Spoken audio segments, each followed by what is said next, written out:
Hello everyone, welcome to Ekta's Educational World. In today's video, we're going to learn a continuous topic which we have already done in the previous video, that is economics. Yes, और economics में आज हम करेंगे macro economics. Yes students, ये already हमने पहले भी video में देखा है macro economics के related features और difference between micro and macro economics. उस particular video का link I will put it in description box that you can refer it very well and then you can continue with this video. Okay, so let's start with our today's video related with macroeconomics topic. Yes, ये particular video आपके लिए important है क्योंकि वो continuous topic है related हमारे last video से and macroeconomics also concern related with economics. Yes, majorly अगर हम बात करें तो economics का बहुत बड़ा रोल होता है हमारे country के लिए economic growth के लिए, तो इसीलिए जानना बहुत ज़रूरी है. Okay, तो let's start with today's video.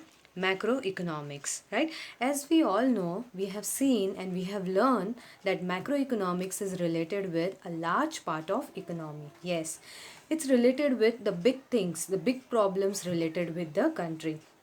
जैसे कि कंट्री की जीडीपी की बात करें, right, gross domestic product is there, okay, NDP है जैसे कि net domestic product is there, various particular products होते हैं, राइट, किस तरीके से वो सेल होते हैं पर्टिकुलर कंट्री में, किस तरीके से स्प्रेड होता है, हम किस तरीके से उसको बेचते हैं या कैसे ट्रांजैक्शंस होते हैं, राइट, ये सब मैक्रो इकोनॉमिक्स में पता चलता है. एज वेल एज कंट्री की प्रॉब्लम्स जैसे कि पॉवर्टी है, अनएम्प्लॉयमेंट है, राइट, ये मेजर प्रॉब्लम्स जो हम फेस करते हैं, तो ये भी एक इकोनॉमी का बहुत इंपॉर्टेंट पार्ट है. ओके, तो आज हम मैक्रो इकोनॉमिक्स में पढ़ने वाले हैं स्कोप.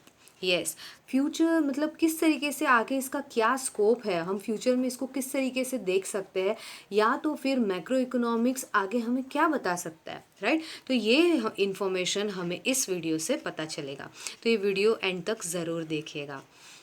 स्कोप के रिलेटेड यहाँ पर मैक्रो इकोनॉमिक्स के 4 स्कोप है.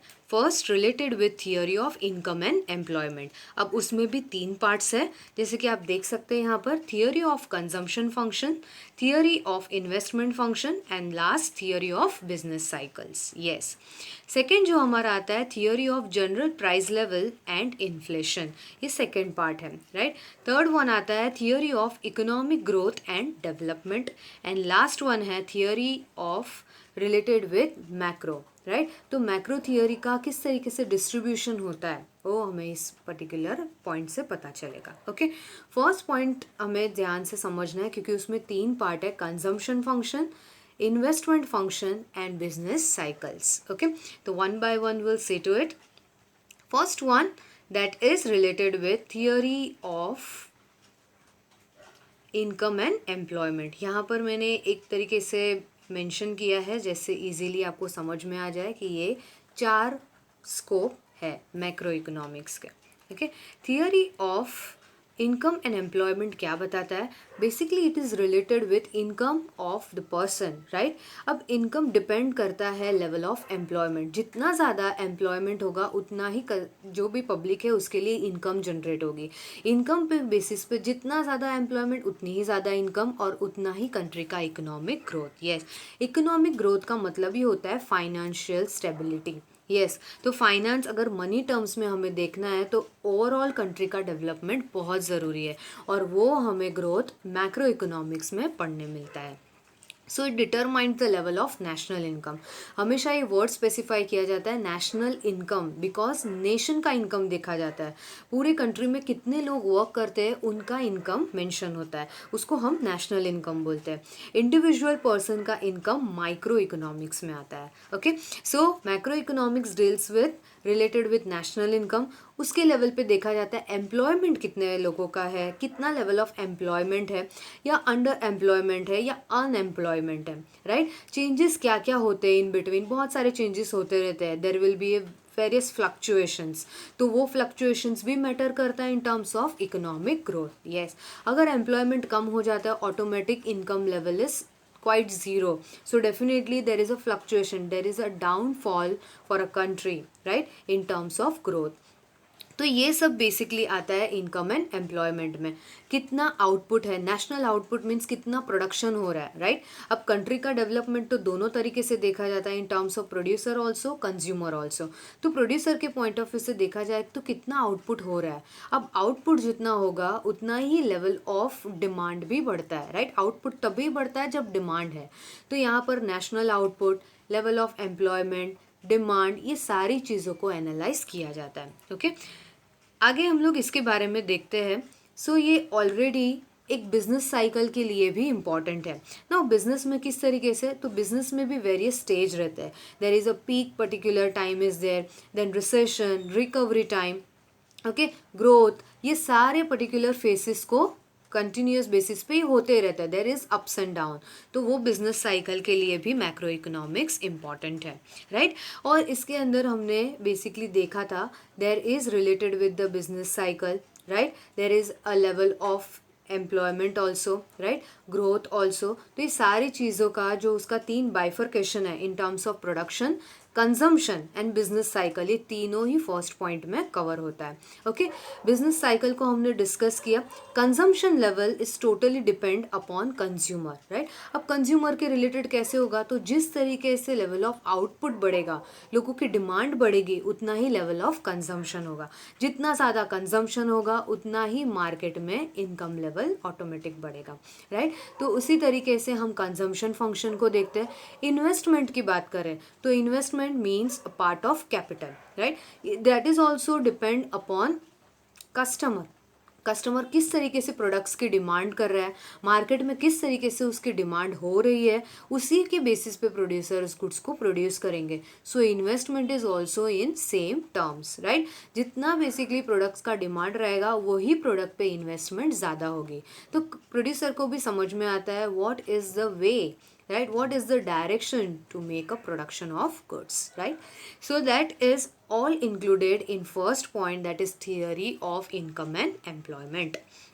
Second is theory of general price level and inflation, right. General price level का मतलब होता है स्टूडेंट्स के जो भी प्रोडक्ट्स मार्केट में अवेलेबल है, हर एक प्रोडक्ट पे एक स्पेसिफिक प्राइस डिनोट होती है, राइट। वो प्राइस इंपॉर्टेंट है क्योंकि उसी प्राइस के बेसिस पे कंज्यूमर गुड्स को परचेस करता है, right. So that is known as general price level. It is very very important. And inflation का मतलब होता है बेसिकली पैसों का बढ़ना, महंगाई बढ़नी, राइट, एक तरीके से हम बोल सकते हैं। So inflation means what, there is rise in price, okay. तो ये बेसिकली रिलेट करता है इन मैक्रो इकोनॉमिक्स क्योंकि कंट्री से रिलेटेड है, राइट, एक नेशन से रिलेटेड है। सो यहाँ पर भी देखा जाता है कि क्या प्राइस सेट करनी है, ये फैक्टर्स डिपेंड करता है डिमांड एंड सप्लाई दोनों पे, राइट। तो ये हम बाद में डिटेल्स में देखेंगे इन अदर वीडियो, बट यहाँ पर इन शॉर्ट आपको ये समझना है कि प्राइस लेवल क्या होता है। तो ये हर बार सेम नहीं होता है, according to market conditions, according to the situations of the country, right. It's depends upon that factor कि क्या प्राइसेस सेट करना है, और वही प्राइस के हिसाब से हर बार उसमें चेंजेस आते रहते हैं, राइट। एग्जाम्पल हम देखते हैं कि कभी कभार हमें सुनने में आता है कि अरे मार्केट में अनियंस का भाव बहुत ज़्यादा बढ़ गया है, राइट। बेसिकली टोमेटोज का भाव बहुत ज़्यादा बढ़ गया है, कभी समझ में आता है कि अरे बहुत कम हो गया है। This is all what, this is all market conditions, demand, right. तो ये बेसिकली प्रोडक्शन पे भी डिपेंड करता है, सप्लाई पे भी डिपेंड करता है, राइट। सो ये फैक्टर्स काफ़ी बार रिस्पॉन्सिबल होते हैं। So it's not related with one person, it is related with whole nation. That's why it is included under macro economics, okay. उसके बाद आता है प्राइस फैक्टर। येस, तो जनरल प्राइस लेवल में ऐसा कोई भी प्रोडक्ट नहीं है कि जहाँ पर प्राइस डिसाइड ना हुई हो, right. Price is the main factor for any particular product. अगर हम डिमांड भी करते हैं या तो हम सप्लाई करते हैं, दोनों ही केस में हमारे पास प्राइस इंपॉर्टेंट फैक्टर होता है। Without price there is no such kinds of goods. पहले होता था barter system was there, so there was exchange of goods, right. But nowadays money is quite important and money terms के related price ज़रूरी है। हर एक product पे एक specific price denote होती है, depend upon quality, quantity, size, colour, right. So there is a very common thing that is available in the market. So yes, price is important factor in terms of inflation and deflation, right. Market में price बहुत ज़्यादा rise हो जाना, या तो फिर market में पैसा ही नहीं है, राइज मतलब प्राइस है ही नहीं, डाउन हो गया है, तो ये दोनों ही सिचुएशन में प्राइस इंपॉर्टेंट फैक्टर है। हम कहते हैं ना कि अरे बहुत ज़्यादा महंगाई हो गई है, अभी तो महंगाई आ गई है, तो that is what inflation. And deflation means there is a kind of flow in price, जिसको हम बोल सकते हैं मंदी है। ओके, तो ये टर्म्स हमें यहाँ पर मैक्रो इकोनॉमिक्स में देखने मिलता है, राइट। ये बहुत ही शॉर्ट इन्फॉर्मेशन मैंने बताया आपको, ऐसे ही एग्जाम पॉइंट ऑफ व्यू से आप इसको लिख सकते हैं, right, to understand, to easily get to know about the answer. So first किया हमने theory of income and employment, and second one theory of general price level and inflation, right. Third basically point आता है related with theory of economic growth and development. ये साथ में ये भी important है कि किस तरीके से हम कंट्री का ग्रोथ बढ़ाएं। अब कंट्री का ग्रोथ बढ़ाना सबका काम नहीं है, बट इंडिविजुअल टर्म्स पे हम एक एक करके अगर उस पर वर्कआउट करते हैं, like business are doing level best, तो उसी तरीके से कंट्री का डेवलपमेंट भी होता है। अब इकोनॉमिक टर्म्स में देखें, so there are many particular cause is there, problems is there, right, like under development, जहाँ पर बेसिकली इतना डेवलपमेंट नहीं होता है, right, there is a quite slow ratio is there कि जहाँ पर डेवलपमेंट होता है, तो उसको हम लोग अंडर डेवलपमेंट कहते हैं। Population is there, as we all know that every particular day, right, there is increase in population, तो ये भी एक मेन प्रॉब्लम है कंट्री के लिए। पॉवर्टी, डिप्रेशन प्रॉब्लम, राइट, ये सारी पर्टिकुलर प्रॉब्लम्स है, तो इसको किस तरीके से इसमें से आगे बढ़ना है, right, how to increase growth and development, that macro economics helps. Macro economics से हमें ये पता चलता है कि किस तरीके से ये ग्रोथ को, ये जो पॉपुलेशन है, इसको कंट्रोल में किया जाए, right. There are government measures, there are basically a certain criteria is there, okay, schemes are there which governments are providing in control population. Also there is many facilities provided by the government, right, in our nation to control the poverty, right. तो ऐसे बहुत सारे government के initiatives भी है, but at the same time there is also increase population, poverty and depression problem. Okay, तो ये problems को डील करने के लिए हमें कैसे पता चलेगा कि ये बढ़ रहा है? So with the help of macro economics, yes. And the last one, macro theory of distribution.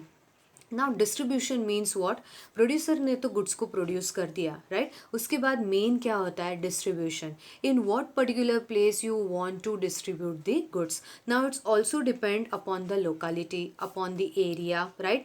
कौन सा एरिया है जहाँ पर गुड्स को ज़्यादा मतलब एट्रैक्शन होगा, या तो फिर गुड्स ज़्यादा सेल्स होंगे, राइट, सेल वगैरह ज़्यादा होता है, या तो फिर कस्टमर उसकी डिमांड ज़्यादा करता है, उसी पर्टिकुलर एरिया में डिस्ट्रीब्यूशन ज़्यादा होता है, right.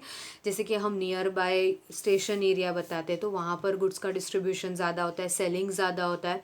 In terms of if there is a posh area is there, right, well known area is there, तो वहाँ पर भी गुड्स का डिमांड होता है। In terms of very medium people is there, okay, so average people is there, middle class people is there, उस particular area में भी गुड्स का सेलिंग ज़्यादा होता है। Now again it's depend upon the goods, right, किस तरीके से गुड्स की रिक्वायरमेंट है, राइट, किस तरीके की गुड्स का डिमांड है मार्केट में, that also relates with macro theory of distribution. यहाँ पर अब हम बात करते हैं इन टर्म्स ऑफ 4 फैक्टर्स, इसको हम बताते हैं related with the production cycle, okay. तो यहाँ पर डिस्ट्रीब्यूशन के लिए हेल्प कौन करता है? तो this 4 factors related with rent, wages, interest and profit. Now rent that is related with land, right, जिसको हम LLKT भी बताते हैं, land, labor, capital and entrepreneur, okay, businessman, entrepreneur means businessman। तो land को अगर हम लोग किसी को provide कर रहे हैं, so definitely rent we will charge against it, so that is the income। Then if we are charging or if we require labor, so for that labor's work we have to provide them wages. Wages का मतलब होता है students per day पे जो पैसा दिया जाता है लेबर को, जो काम करते हैं डेली बेसिस पे, उसको हम लोग वेजेस देते हैं, मतलब per day income. Then next interest, अगर हम कैपिटल इन्वेस्टमेंट करते हैं तो डेफिनेटली उसके ऊपर हमें इंटरेस्ट मिलता है। एंड लास्ट एंटरप्रीनियर, बिजनेसमैन कोई भी पर्टिकुलर इन्वेस्टमेंट करता है, या ahead 3 factors are there, land, labour and capital. जो भी सेलिंग डिस्ट्रीब्यूशन के टाइम जो भी इनकम जनरेट होता है for businessman, it is completely profit, right. तो ये 4 फैक्टर्स बहुत ज़्यादा इंपॉर्टेंट है, that is rent, wages, interest and profit, right. ये चारों फैक्टर हमारे नेशनल इनकम को बढ़ाने के लिए बहुत ज़्यादा इंपॉर्टेंट है। ओके, तो ये बेसिकली हमें पता चलता है इस 4 पर्टिकुलर फैक्टर्स है। तो ये 4 जो स्कोप है वो पॉइंटर्स क्या है, ये इसका शॉर्ट फॉर्म ज़रूरत यहाँ पर नहीं है, because only 4 points are there and only there are 2 letters TNM, राइट। टी से 3 फैक्टर्स है, that is theory of income and employment, theory of general price level and inflation, theory of economic growth and development, and the last one M, that is macro theory of distribution, right। तो ये बहुत important है और ये macro economics का important part इसीलिए क्योंकि ये scope है, right। हम पढ़ रहे तो हमें पता होना चाहिए कि किस लिए beneficial है, right, आगे इसका क्या useful है, ये मार्केट के बेसिस पे, बिजनेस के बेसिस पे हमें ये जानना ज़रूरी है। Okay, so this is all related with this topic that is macro economics के स्कोप। ओके, यहाँ पर बेसिकली हम ये वीडियो को कंक्लूड करते हैं, राइट। ये वीडियो इम्पॉर्टेंट है in terms of exam also, so please share to your other friends, okay, and also refer, please like, share and subscribe.